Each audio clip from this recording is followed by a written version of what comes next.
মুহররম রবিউল আউয়াল মাস আসিলে ঈমানদার আর মুনাফিকদের পরিচয় মিলে।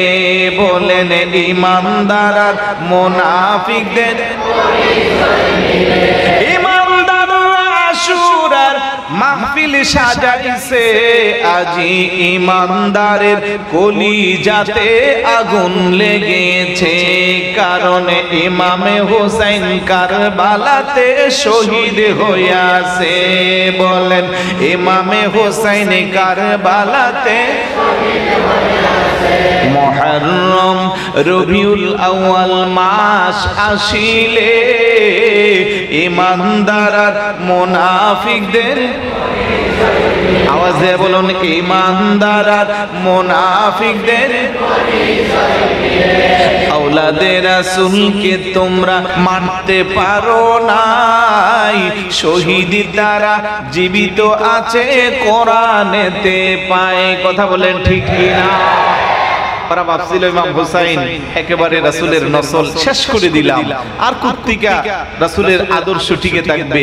কিন্তু না, আমার ইমাম হুসাইন রাদিয়াল্লাহু তাআলা আনহুর অসুস্থ একজন সন্তান ইমাম জয়নুল আবদিন বেঁচে ছিল, যার কারণে আজকে পৃথিবীতে লক্ষ লক্ষ আওলাদে রাসূল আছে না নাই?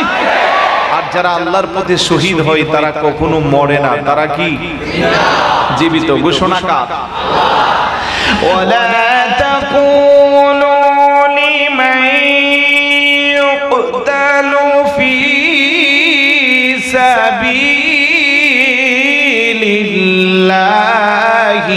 আমওয়াত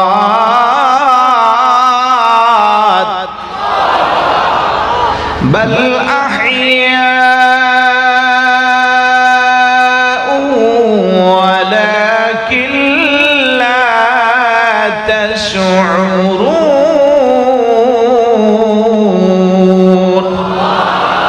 ঘোষণাকার জোরে বলুন কার? আল্লাহ ওয়ালা তাকুলু তোমরা বলিও না লিমান ইউকতালু যারা শাহাদাত বরণ করে, যারা নিহত হয়, ফি সাবিলিল্লাহ আমি আল্লাহর পথে, তাদেরকে মৃত বলিও না। বাল আহইয়া ওয়ালাকিন লা তাশউরুন তারা জীবিত কিন্তু তোমরা তা অনুধাবন করতে পারো না। সুবহানাল্লাহ। আরেক জায়গা বলে ওয়ালা তাহসাবান্নাল্লাযীনা কুতিলু ফি সাবিলিল্লাহি আমওয়াতা